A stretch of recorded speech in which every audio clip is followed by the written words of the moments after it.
D K Shivakumar ಮುಖ್ಯಮಂತ್ರಿ, ದರ್ಶನ್ ರವರ 6 ತಿಂಗಳಲ್ಲಿ ರಿಲೀಸ್ ಆಗ್ತಾರ?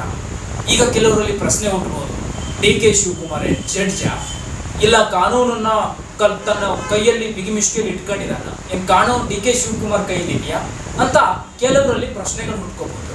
ಆದ್ರೆ ಇಂಪಾರ್ಟೆಂಟ್ ಪಾಯಿಂಟ್ ಇಲ್ಲಿದೆ, ನಿಜವಾಗ್ಲೂ ಕೂಡ ದರ್ಶನ್ ರವರು ರಿಲೀಸ್ ಆಗೇ ಆಗ್ತಾರೆ. ಡಿ ಕೆ ಶಿವಕುಮಾರ್ ಅವರು ಮುಖ್ಯಮಂತ್ರಿ ಆಗಾಯ್ತು, ಇನ್ನೇನು ಪ್ರಮಾಣ ವಚನ ಪಡಿತಾರೆ, ಆಗಿದ್ದಾರೆ ಅಂತ ತಿಳ್ಕೊಂಡಿದೆ. ಡಿ ಕೆ ಶಿವಕುಮಾರ್ ಮುಖ್ಯಮಂತ್ರಿ ಆಗಾಯ್ತು, ಡಿ ಕೆ ಶಿವಕುಮಾರ್ ಅವರ ಬೆಂಬಲದೊಂದಿಗೆ ದರ್ಶನ್ ಅವರು ಹೊರಗಡೆ ಬಂದೇ ಬರ್ತಾರೆ. ಇದು ನಿಮಗೆ ಗೊತ್ತಿರಲಿ. ಯಾಕೆ ಏನು ಇಲ್ಲಿ ಕೇಳಿ. ವಿಜಯಲಕ್ಷ್ಮಿ ಅವರು ಡಿ ಕೆ ಶಿವಕುಮಾರ್ ಅವರು DCM ಉಪಮುಖ್ಯಮಂತ್ರಿ ಇದ್ದಾಗ ಭೇಟಿಯಾಗಿದ್ದರು. ಆಗ ಮಾಜಿ CM ಸಿದ್ದರಾಮಯ್ಯನವರು ಮುಖ್ಯಮಂತ್ರಿ ಆಗಿದ್ದರು. ಇನ್ನು ಗೃಹ ಸಚಿವ ಜಿ ಪರಮೇಶ್ವರ್ ಅವರು ಇದ್ದರು. ಇವರಿದ್ದಾಗ ಡಿ ಕೆ ಶಿವಕುಮಾರ್ ಅವರನ್ನ ದರ್ಶನ್ ರವರ ಪತ್ನಿ ಭೇಟಿಯಾಗಿದ್ರು. ನನ್ನ ಪತಿ ದರ್ಶನ್ ರವರಿಗೆ ಅನ್ಯಾಯ ಆಗಿದೆ, ನ್ಯಾಯ ಕೊಡಿಸಿ ಅಂತ ಹೇಳಿ ಡಿ ಕೆ ಶಿವಕುಮಾರ್ ಅವರನ್ನ ಭೇಟಿಯಾಗಿದ್ರು. ಆ ಟೈಮಿಂಗ್ ನಲ್ಲಿ ಶಾಲಾ ಮಕ್ಕಳು ಶಾಲೆಗೆ ಹಚ್ಚಕ್ಕೆ ಅಂತ ಎಲ್ಲ ಹೇಳಿದ್ರು ಬಿಡಿ. ಆದ್ರೆ ಇಂಪಾರ್ಟೆಂಟ್ ಪಾಯಿಂಟ್ಸ್ ಇಲ್ಲಿದೆ. ಆ ಟೈಮಿಂಗ್ ನಲ್ಲಿ ಡಿ ಕೆ ಶಿವಕುಮಾರ್ ಅವರು ವಿಜಯಲಕ್ಷ್ಮಿ ಅವರು ಒಂದು ಮಾತನ್ನ ಹೇಳಿದ್ರು, CM ಸಿದ್ದರಾಮಯ್ಯನವರಿಗೆ ಪತ್ರ ಬರೀರಿ, ದರ್ಶನ್ ರವರ ಇನ್ವೆಸ್ಟಿಗೇಷನ್ ಬಹಳ ಗೋಚರವಾಗಿ ನಡೆಸ್ತಾ ಇದ್ದಾರೆ, ಅದ್ರ ಜೊತೆಗೆ ಅಲ್ಲಿ ಅನ್ಯಾಯ ಆಗ್ತಿದೆ ಅಂತ ಒಂದು ಪತ್ರ ಬರೀರಿ, ಅದನ್ನ ಸರಿಪಡಿಸ್ತಾರ ನೋಡಿ, ಈಗ ನನ್ನ ಕೈಯಲ್ಲಿ ಏನೂ ಇಲ್ಲ ಅಂತ ಡಿ ಕೆ ಶಿವಕುಮಾರ್ ಅವರು ಹೇಳಿದ್ರು. ಆ ಟೈಮಿಂಗ್ ನಲ್ಲಿ ಪತ್ರವನ್ನ ನಿರಾಕರಿಸಿದಂತ CM ಸಿದ್ದರಾಮಯ್ಯನವರು ಹೇಗೆ ನಡೆಯುತ್ತೋ ಇನ್ವೆಸ್ಟಿಗೇಷನ್ ನಡೀಲಿ ಅಂತ ಹೇಳಿದ್ರು. ಡಿ ಕೆ ಶಿವಕುಮಾರ್ ಅವರು ಏನೂ ಮಾಡ್ಲಿಕ್ಕೆ ಆಗ್ಲೇ ಇಲ್ಲ. ಆ ಟೈಮಿಂಗ್ ನಲ್ಲಿ ಅಷ್ಟೊಂದು ಅಧಿಕಾರ ಕೂಡ ಇರಲಿಲ್ಲ, DCM ಆಗಿದ್ರು ಕೂಡ ಅಲ್ಲಿ ಅಂತ ಒಂದು ಸಿಚುವೇಶನ್ಸ್ ಇತ್ತು. ಯಾಕಂದ್ರೆ ಜಿ ಪರಮೇಶ್ವರ್ ಕೂಡ ಅದಕ್ಕೆ ಸಹಿ ಹಾಕ್ಬೇಕಾಗ್ತಿತ್ತು, ಸಿದ್ದರಾಮಯ್ಯನವರು ಕೂಡ ಸಹಿ ಹಾಕ್ಬೇಕಾಗ್ತಿತ್ತು. ಆ ಟೈಮಿಂಗ್ ನಲ್ಲಿ ಡಿ ಕೆ ಶಿವಕುಮಾರ್ ಅವರು ಒಬ್ಬರಿಗೆ ಏನು ಕೂಡ ಮಾಡ್ಲಿಕ್ಕೆ ಆಗ್ತಾ ಇರಲಿಲ್ಲ. ಆಗ ವಿಜಯಲಕ್ಷ್ಮಿ ಅವರನ್ನ ಮನೆಗೆ ಕಳಿಸ್ಕೊಟ್ಟಿದ್ರು, ಡಿ ಕೆ ಶಿವಕುಮಾರ್ ಅವರು ಕೂಡ ಬೇಸತ್ತಿದ್ರು. ಆದ್ರೆ ಒಂದು ವೇದಿಕೆಯ ಮೇಲೆ ಇದೇ ಡಿ ಕೆ ಶಿವಕುಮಾರ್ ಅವರು ದರ್ಶನ್ ರವರ ಅಭಿಮಾನಿಗಳಿಗೆ ಹೇಳ್ತಿದ್ರು.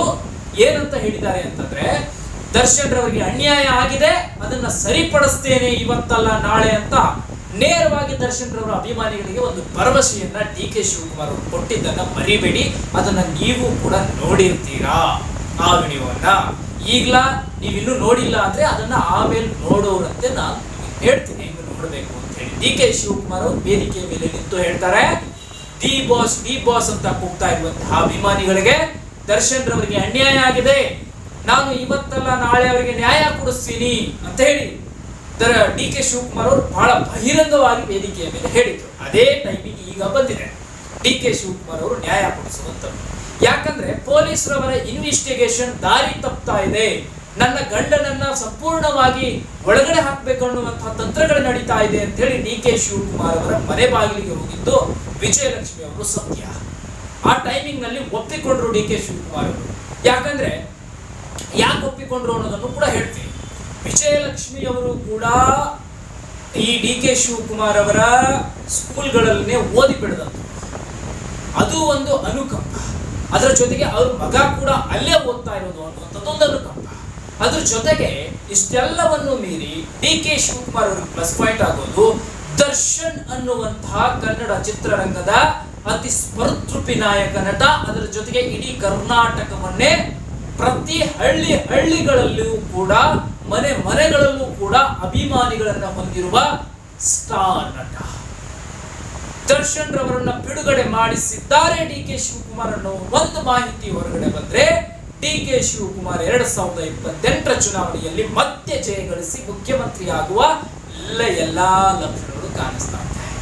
ಹಾಗಾಗಿ ದರ್ಶನ್ ರವರ ಅಭಿಮಾನಿಗಳ ಏನು ನೋವಲ್ಲಿದ್ದಾರೆ, ದರ್ಶನ್ ಅವರು ಒಳಗಡೆ ಇದ್ದಾರೆ ಅನ್ನೋದು, ಆ ನೋವಿನಿಂದ ಹೊರಗಡೆ ತಂದ್ರೆ 2028ರಲ್ಲಿ ದರ್ಶನ್ ರವರ ಅಭಿಮಾನಿಗಳು ಡಿ ಕೆ ಶಿವಕುಮಾರ್ ಅವರನ್ನ ಮತ್ತೆ ಮುಖ್ಯಮಂತ್ರಿ ಮಾಡ್ತಾರೆ ಎನ್ನುವಂತಹ ಭರವಸೆ ಇದು ಡಿ ಕೆ ಶಿವಕುಮಾರ್ ಅವರಲ್ಲಿ ಇದೆ. ಸೊ ಹಾಗಾಗಿ ನಾನು ದರ್ಶನ್ ರವರಿಗೆ ಅನ್ಯಾಯ ಆಗಿದೆ, ಅದನ್ನ ಸರಿಪಡಿಸ್ತೇನೆ ಅಂತ ವೇದಿಕೆ ಮೇಲೆ ಹೇಳ್ತಾರೆ ಡಿ ಕೆ ಶಿವಕುಮಾರ್ ಅವರು. ಇನ್ನು ಡಿ ಕೆ ಶಿವಕುಮಾರ್ ಅವರು ಮುಖ್ಯಮಂತ್ರಿ ಆದ್ರೆ ಇನ್ನೇನಪ್ಪ ಮಾಡ್ತಾರೆ ಅನ್ನುವ ಪ್ರಶ್ನೆಗಳು ನಿಮ್ಮಲ್ಲಿ ಹುಟ್ಟಿಕೊಳ್ಳುವುದು ಸಹಜ. ಯಾವ ರೀತಿ ಹುಟ್ಟಿಕೊಳ್ತಾ ಇದೆ? ಡಿ ಕೆ ಶಿವಕುಮಾರ್ ಅವರು ಏನು ಕಾನೂನಿಗಿಂತ ದೊಡ್ಡವರ ಅಲ್ಲ, ಡಿ ಕೆ ಶಿವಕುಮಾರ್ ಅವರು ಜಡ್ಜ್ ಅಲ್ಲ, ಡಿ ಕೆ ಶಿವಕುಮಾರ್ ಅವರ ಕೈಯಲ್ಲಿ ಏನಾದ್ರು ಕಾನೂನು ಇದೆಯಾ? ಇಲ್ಲ. ಆದ್ರೆ ಹೇಗೆ ಸರಿಪಡಿಸ್ತಾರೆ? ಅನ್ಯಾಯ ಆಗ್ತಿರೋದನ್ನ ಹೇಗೆ ಸರಿಪಡಿಸ್ತಾರೆ ಇಲ್ಲಿದೆ ನೋಡಿ. ಅದಕ್ಕೂ ಒಂದು ವಿಚಾರ. ದರ್ಶನ್ ರವರ ಇನ್ವೆಸ್ಟಿಗೇಷನ್ ಮಾಡ್ತಾ ಇರುವಂತಹ ಖಾಕಿ ಪಡೆ ಒಂದು ಕಡೆ ಆದ್ರೆ, ಸರ್ಕಾರದ ಪರ ವಕೀಲರು ಒಂದು ಕಡೆ ಇದ್ದಾರೆ. ಸರ್ಕಾರದ ಪರ ವಕೀಲರಿಗೆ ಮತ್ತು ಇನ್ವೆಸ್ಟಿಗೇಷನ್ ನಡೆಸ್ತಾ ಇರುವ ಪೊಲೀಸ್ ಅಧಿಕಾರಿಗಳಿಗೆ ಡಿ ಕೆ ಶಿವಕುಮಾರ್ ಸರಿಯಾದ ಮಾಹಿತಿಯೊಂದಿಗೆ ಭೇಟಿ ಮಾಡ್ತಾರೆ ಅಥವಾ ಅವರನ್ನೇ ಭೇಟಿಗೆ ಕರೆಸಿಕೊಳ್ತಾರೆ. ಏನ್ ನಡೀತಾ ಇದೆ ದರ್ಶನ್ ರವರ ವಿಚಾರದಲ್ಲಿ? ಯಾಕಂದ್ರೆ ಕರ್ನಾಟಕದ ಮುಖ್ಯಮಂತ್ರಿ ಅಂದ್ರೆ ಎಲ್ಲವನ್ನು ಪ್ರಶ್ನಿಸಿರುವ ಮತ್ತು ಕರ್ನಾಟಕದ ರಾಜ್ಯದಂತೆ ಮಿಂಚುತ್ತಾ ಇರ್ತಾರೆ ಮುಖ್ಯಮಂತ್ರಿ ಆಗಿರೋ ಪ್ರತಿಯೊಬ್ಬರು. ಆ ಅರ್ಹತೆ ಆ ಮುಖ್ಯಮಂತ್ರಿ ಸ್ಥಾನಕ್ಕಿದೆ. ಹಾಗಾಗಿ ಡಿ ಕೆ ಶಿವಕುಮಾರ್ ಅದನ್ನ ಪ್ರಶ್ನೆ ಮಾಡಿ ಯಾಕೆ ಈ ರೀತಿ ನಡೀತಾ ಇದೆ, ಇಲ್ಲಿ ಏನೇನು ಆಗ್ತಾ ಇದೆ, ಯಾಕೆ ಇನ್ವೆಸ್ಟಿಗೇಷನ್ ವಿಳಂಬ ನಡೆಸ್ತಾ ಇದ್ದೀರಿ ಅಂತ ಪೊಲೀಸ್ ಅಧಿಕಾರಿಗಳನ್ನ ಪ್ರಶ್ನೆ ಮಾಡಬೇಕು. ಅದರ ಜೊತೆಗೆ ಸರ್ಕಾರದ ಪರ ವಕೀಲರು ಕೂಡ ಭೇಟಿಗೆ ಕರೆಸಿಕೊಳ್ಳಬಹುದು ಡಿ ಕೆ ಶಿವಕುಮಾರ್. ಅಷ್ಟು ಪವರ್ ಈಗ ಮುಖ್ಯಮಂತ್ರಿ ಆಗಿರುವಂತಹ ಡಿ ಕೆ ಶಿವಕುಮಾರ್ ಅವರಿಗಿದೆ. ನೀವಿಷ್ಟರ ಮೇಲೆ ತಿಳ್ಕೊಳ್ಳಿ, ಎಲ್ಲ ಓಪನ್ ಆಗಿ ನಾನು ಹೇಳಕ್ಕಾಗಲ್ಲ. ಇನ್ವೆಸ್ಟಿಗೇಷನ್ ನಡೆಸ್ತಾ ಇರೋ ಪೊಲೀಸರು ಬಂದು ಕೂತ್ಕೊಳ್ತಾರೆ, ಸರ್ಕಾರದ ಪರ ವಕೀಲರು ಬಂದು ಕೂತ್ಕೊಳ್ಳುವಂತ ಪರಿಸ್ಥಿತಿ ಬರುತ್ತೆ. ಈಗ ಡಿ ಕೆ ಶಿವಕುಮಾರ್ ಅವರು ದರ್ಶನ್ ರವರಿಗೆ ನ್ಯಾಯ ಕೊಡಿಸುವ ಹಂತದಲ್ಲಿ ಬಹುತೇಕ ಕೈ ಹಾಕ್ತಾರೆ. ಇನ್ನು ಅವರ ಸಿಎಂ ಸ್ಥಾನದ ಮೇಲೆ ಕೂತು ಒಂದಿಷ್ಟು ಎಲ್ಲವೂ ಕೂಡ ಸರಳವಾಗಿ ನಡೀತಿದ್ದಂಗೆ ಒಂದು 2-3-4 ತಿಂಗಳಲ್ಲಿ ಮತ್ತೆ ವಿಜಯಲಕ್ಷ್ಮಿ ಅವರು ಡಿ ಕೆ ಶಿವಕುಮಾರ್ ಅವರನ್ನ ಭೇಟಿ ಮಾಡ್ತಾರೆ. ಆ ಟೈಮಿಂಗ್ ನಲ್ಲಿ ಏನೇನ್ ನಡೆಯುತ್ತೆ ಅನ್ನೋದನ್ನು ಕೂಡ ಸ್ವತಃ ಖುದ್ದು ನೀವೇ ನೋಡ್ತೀರಾ. ಈಗ ಕೆಲವರಲ್ಲಿ ಪ್ರಶ್ನೆ ಹುಟ್ಕೊಂಡಿತ್ತಲ್ಲ, ಅದು ಬಹುತೇಕ ಹೋಗಿದೆ ಅಂತ ಅನ್ಕೊಳ್ತೀನಿ. ಏನ್ ಪ್ರಶ್ನೆ? ಮೊದಲನೇ ಪ್ರಶ್ನೆ ಏನಾಗಿತ್ತು? ಡಿ ಕೆ ಶಿವಕುಮಾರ್ ಅವ್ರ ಕೈಯಲ್ಲಿ ಏನಾದ್ರು ನ್ಯಾಯಾಲಯ ಇದೆಯಾ, ಕಾನೂನು ಇದೆಯಾ, ಅಥವಾ ಇವರ ಜಡ್ಜ್ ಅನ್ನುವಂಥ ಪ್ರಶ್ನೆಗಳು ಹುಟ್ಕೊಂಡಿತ್ತು. 6 ತಿಂಗಳಲ್ಲಿ ರಿಲೀಸ್ ಮಾಡಿಸ್ತಾರೆ ಅಂತ. ಈಗ ನಿಮಗೆ ಕನ್ಫರ್ಮ್ ಆಯ್ತು, ಅಲ್ಲ ಇವರು ಜಡ್ಜ್ ಅಲ್ಲ, ಮತ್ತೆ ಕಾನೂನನ್ನ ಕೈಯಲ್ಲಿ ಇಟ್ಕೊಂಡಿರೋರಲ್ಲ. ಆದ್ರೆ ಏನನ್ನ ಕೈಯಲ್ಲಿ ಇಟ್ಕೊಂಡಿರೋರು? ಅಧಿಕಾರವನ್ನ ಕೈಯಲ್ಲಿ ಇಟ್ಕೊಂಡಿರೋರು ಪೊಲೀಸ್ ಇನ್ವೆಸ್ಟಿಗೇಷನ್ ನಡೆಸ್ತಾ ಇರುವಂತಹ ಪೊಲೀಸ್ ಅಧಿಕಾರಿಗಳು ಮುಷ್ಟಿಯಲ್ಲಿದ್ದಾರೆ. ಸರ್ಕಾರದ ಪರ ವಕೀಲರು ಕೂಡ ಬರ್ತಾರೆ. ಸೊ ಈಗ ಇನ್ವೆಸ್ಟಿಗೇಷನ್ ಅನ್ನ ಡಿ ಕೆ ಶಿವಕುಮಾರ್ ದಾರಿ ತಪ್ಪಿಸ್ತಾರೆ ಅಂತ ಹೇಳ್ತಾ ಇಲ್ಲ, ಸರಿಯಾದ ದಾರಿಯಲ್ಲಿ ಕರ್ಕೊಂಡು ಹೋಗ್ತಾರೆ ಅನ್ನೋದು ಮಾತ್ರ ಸೂಕ್ಷ್ಮವಾಗಿರುವಂತ ವಿಚಾರ. ಸರಿಯಾದ ವೇ. ಈಗ ಈ ಸರಿಯಾದ ವೇಯಲ್ಲಿ ಹೋದ್ರೆ ದರ್ಶನ್ ರವರಿಗೆ 6 ತಿಂಗಳಲ್ಲಿ ರಿಲೀಸ್ ಆಗ್ತಾರೆ. ಇನ್ವೆಸ್ಟಿಗೇಷನ್ ಅನ್ನು ಕೂಡ ಸ್ಪೀಡ್ ಆಗಿ ನಡೆಸ್ತಾರೆ. ಆ ಇನ್ವೆಸ್ಟಿಗೇಷನ್ ಅಲ್ಲಿ ದರ್ಶನ್ ರವರು ಯಾವುದೇ ರೀತಿಯಾದಂತಹ ಈ ಹತ್ಯೆದಲ್ಲಿ ಭಾಗಿಯಾಗಿಲ್ಲ, ರೇಣುಕಾ ಸ್ವಾಮಿಗೆ ಹೊಡೆದಿಲ್ಲ, ದರ್ಶನ್ ರವರು ಯಾವುದೇ ರೀತಿಯಾದಂತಹ ಪರೋಕ್ಷವಾಗಿ ಅವರನ್ನ ಯಾವುದೇ ರೀತಿಯಾದ ಕಿಡ್ನಾಪ್ ಕೇಸ್ನಲ್ಲೂ ಭಾಗಿಯಾಗಿಲ್ಲ ಅನ್ನೋದು ಸ್ಪಷ್ಟೀಕರಣ ಬಂದ್ರೆ ದರ್ಶನ್ ಅವರು ನಿರಪರಾಧಿಯಾಗಿನೇ ಹೊರಗಡೆ ಬರ್ತಾರೆ. ಉಳಿದವರು ಯಾರೋ ಒಂದಿದ್ರು ಮಾಡಿರುವಂತವ್ರು ಜೈಲಲ್ಲಿ ಇರ್ತಾರೆ ಅನ್ನುವಂಥದ್ದು ಬಹಳ ಸಂಕ್ಷಿಪ್ತವಾಗಿ ಅರ್ಥಿಸ್ಕೊಂಡು ಬರ್ತಾ ಇರುವಂತಹ ವಿಚಾರ. ಹೀಗಾದ್ರೆ ಸರ್ ನಿಮಗೆ ಖುಷಿ ಇದೆಯಾ ಅಂತ ನನ್ನ ಪ್ರಶ್ನೆ ಮಾಡಿದ್ರೆ, ಡಿ ಕೆ ಶಿವಕುಮಾರ್ ಅವರು ಹಿಂಗೆಲ್ಲ ಮಾಡಿ ದರ್ಶನ್ ರವ್ರನ್ನ ಹೊರಗಡೆ ತಂದ್ರೆ ನಿಮಗೆ ಖುಷಿ ಆಗತ್ತಾ ಅಂತ ಕೇಳಿದ್ರೆ 101% ಖುಷಿ ಆಗ್ತೀವಿ ನಾವು ಕೂಡ. ಯಾಕಂದ್ರೆ ದರ್ಶನ್ ರವರು ಹೊರಗಡೆ ಬಂದ್ರೆ ಸಾವಿರಾರು ಜನ ಹೊಟ್ಟೆ ತುಂಬ ಅನ್ನ ಉಣ್ತಾರೆ. ವರ್ಷಕ್ಕೆ 2-2.5 ಕೋಟಿ ಅವರಿಂದ ದಾನ ಧರ್ಮಕ್ಕೆ ರೊಕ್ಕ ಸಿಗುತ್ತೆ. ಎಷ್ಟೋ ಜನ ತಮ್ಮ ಜೀವನ ಕಟ್ಕೊಳ್ತಾರೆ, ಹೊಟ್ಟೆ ತುಂಬಿಸ್ಕೊಳ್ತಾರೆ, ಆಟೋ ಗಿಟೋ ತಗೊಂಡು ರಿಕ್ಷಾ ಓಡಿಸಿ ಅವರ ಜೀವನ ನಡೆಸ್ತಾರೆ, ಅವರ ಫ್ಯಾಮಿಲಿಗೆ ಸಾಕ್ತಾರೆ. ದರ್ಶನ್ ರವರಿಂದ ಆಗುವಂತ ಪ್ರತಿಯೊಂದು ಸಹಾಯವನ್ನ ಗಮನದಲ್ಲಿಟ್ಕೊಂಡು ಇವತ್ತು ದರ್ಶನ್ ರವರನ್ನ ಹೊರಗಡೆ ಬಿಡುಗಡೆ ಮಾಡುವುದು ಅಷ್ಟೇ ಸೂಕ್ತ. ಇನ್ನೊಂದು, ಅವರು ತಪ್ಪು ತಡೆಗಳನ್ನ ಮಾಡಿದ್ದಾದ್ರೆ ನ್ಯಾಯಾಲಯ ಅದನ್ನು ಬೇರೆ ಪರಿಗಣಿಸುತ್ತೆ. ಆದ್ರೆ ಈಗ ದರ್ಶನ್ ರವರು ಹೊರಟೆ ಬಂದ್ರೆ ಬಹಳ ಒಳ್ಳೆಯ ಕೆಲಸ ಅಂತ ಮನಸ್ಸೋ ಇಚ್ಛೆಯಿಂದ ನಾನು ಕೂಡ ಪ್ರಾರ್ಥಿಸ್ತೇನೆ. ಯಾಕಂದ್ರೆ ದರ್ಶನ್ ರವರು ಒಳ್ಳೆಯ ನಟ. ಈಗ ಕೆಲವರು ಹುಡುಕ್ತೀರಿ ಅವರಲ್ಲಿ, ದರ್ಶನ್ ರವರು ಅಲ್ಲಿ ಕೆಟ್ಟದ್ದು ಮಾಡ್ಲಿಲ್ವಾ, ಇಲ್ಲಿ ಹೋಟೆಲಲ್ಲಿ ಹೊಡಿಲಿಲ್ವಾ, ಅಲ್ಲಿ ಇದನ್ನು ಮಾಡ್ಲಿಲ್ವಾ, ಅವುಗಳನ್ನ ಹುಡುಕುವ ನೀವುಗಳು ದರ್ಶನ್ ರವರು ವರ್ಷಕ್ಕೆ 2.5 ಕೋಟಿ ರೂಪಾಯಿಯನ್ನ ದಾನ ಧರ್ಮ ಮಾಡೋದನ್ನ ಯಾಕೆ ನೋಡಲ್ಲ? ಅಥವಾ ಅನಾಥಾಶ್ರಮಗಳನ್ನ ನೋಡ್ಕೊಳ್ತಾ ಇದ್ದಾರೆ, ರುದ್ರಾಶ್ರಮಗಳನ್ನ ನೋಡ್ಕೊಳ್ತಾ ಇದ್ದಾರೆ, ಯಾಕೆ ಆ ಕಡೆ ಬೆರಳು ಮಾಡಿ ತೋರಿಸಲ್ಲ?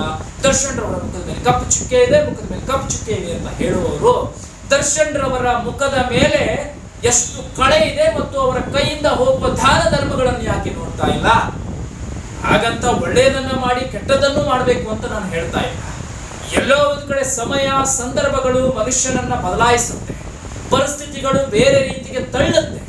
ಅದನ್ನ ಕೇವಲ ಒಬ್ಬ ನಟ ಏನೋ ಒಂದು ಸಮಸ್ಯೆಗೆ ಸಿಲುಕಾಕೊಂಡ ಅಥವಾ ಏನೋ ಒಂದು ಆಗೋಯ್ತು ಅನ್ನೋ ಕಾರಣಕ್ಕೆ ಆ ನಟನ ಇಡೀ ಜೀವನವೇ ಕಪ್ಪು ಚುಕ್ಕೆ ಆಯಿತು ಅಂತಲ್ಲ.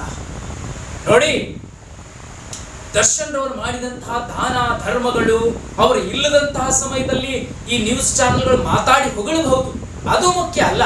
ಅವರಿದ್ದಾಗ ಮಾಡಿರುವಂತಹ ದಾನ ಧರ್ಮಗಳನ್ನು ಎತ್ತಿ ಹಿಡಿದು ನೀನೊಬ್ಬ ಶ್ರೇಷ್ಠ ನಟ ಅಂತ ಹೇಳಿ ಅವರಿಗೆ ಬೆಣ್ಣು ತಟ್ಟೋದಿದೆಯಲ್ಲ, ಅವರಿದ್ದಾಗ ಅವರಿಗೆ ಆ ಒಂದು ಖುಷಿಯನ್ನ ಕೊಟ್ಟು ನೀವೊಬ್ಬ ಶ್ರೇಷ್ಠರು ಅಂತ ಹೇಳೋದಿದೆಯಲ್ಲ, ಅದು ಬಹಳ ದೊಡ್ಡದು. ಸತ್ತಾದ ಮೇಲೆ ಯಾರು ಬೇಕಾದ್ರೂ ಹೊಗಳ್ತಾರೆ, ಒಬ್ಬ ಕೆಟ್ಟವನಿದ್ರು ಕೂಡ ಎಷ್ಟು ಒಳ್ಳೆಯವನು ಅಂತ ಹೇಳ್ತಾರೆ ಜನ ಕೂಡದಂತ ಸಂದರ್ಭದಲ್ಲಿ.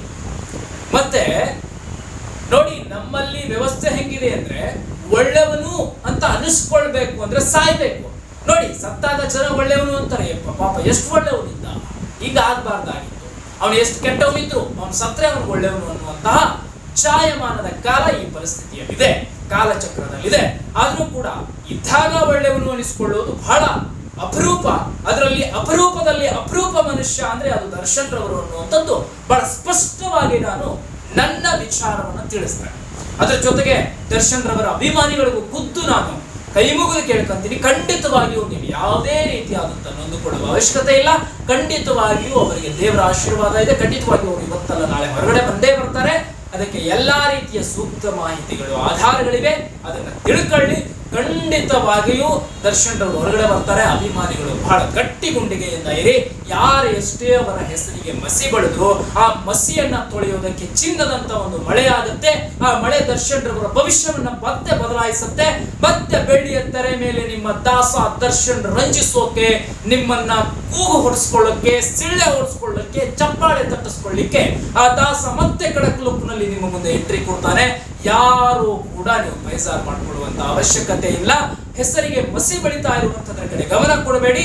ಆ ಚಿನ್ನದಂತ ಮಳೆಯಾಗಿ ಅದು ಖಂಡಿತವಾಗಿಯೂ ತೊಳೆದು ಹೋಗುತ್ತೆ ಅನ್ನುವಂಥದ್ದನ್ನು ಸ್ಪಷ್ಟಪಡಿಸ್ತೇನೆ. ನಿಮ್ಮೆಲ್ಲರಿಗೂ ಕೂಡ ಮತ್ತೊಮ್ಮೆ ನಾನು ನಮಸ್ಕರಿಸಿ ಕೇಳ್ಕೊಳ್ತೇನೆ. ಒಳ್ಳೇದಾಗ್ಲಿ. ಆದಷ್ಟು ದರ್ಶನ್ ಸರ್ ಹೊರಗಡೆ ಬರ್ತಾರೆ, ಹೇಳಿರೋದನ್ನ ಗಮನದಲ್ಲಿ ಇಟ್ಕೊಳ್ಳಿ. ಎಲ್ಲವೂ ಕೂಡ ಒಳ್ಳೇದಾಗುತ್ತೆ. ನಮಸ್ಕಾರ. ಚಾನಲ್ನ ಸಬ್ಸ್ಕ್ರೈಬ್ ಮಾಡೋದನ್ನ ಮರಿಬೇಡಿ. ಎಲ್ಲರೂ ಕೂಡ ಆದಷ್ಟು ವಿಡಿಯೋ ಸೇವ್ ಮಾಡೋದನ್ನ ಮರಿಬೇಡಿ. ಮತ್ತೆ ಮುಂದಿನ ಸಂಚಿಕೆಯೊಂದಿಗೆ ನಿಮ್ಮನ್ನು ಭೇಟಿ ಮಾಡ್ತೀನಿ. ರಾಜಕೀಯ ಸುದ್ದಿಗಳನ್ನು ಪ್ರಸ್ತಾಪಪಡಿಸ್ತಾ ಇರ್ತೀನಿ. ನೋಡ್ತಾರೆ, ಆದಷ್ಟು ಶೇರ್ ಮಾಡಿ, ಸಬ್ಸ್ಕ್ರೈಬ್ ಮಾಡೋದನ್ನ ಮರಿಬೇಡಿ. Love you. ಸಿಗ್ತೀನಿ ಮುಂದಿನ ವಿಡಿಯೋದಲ್ಲಿ.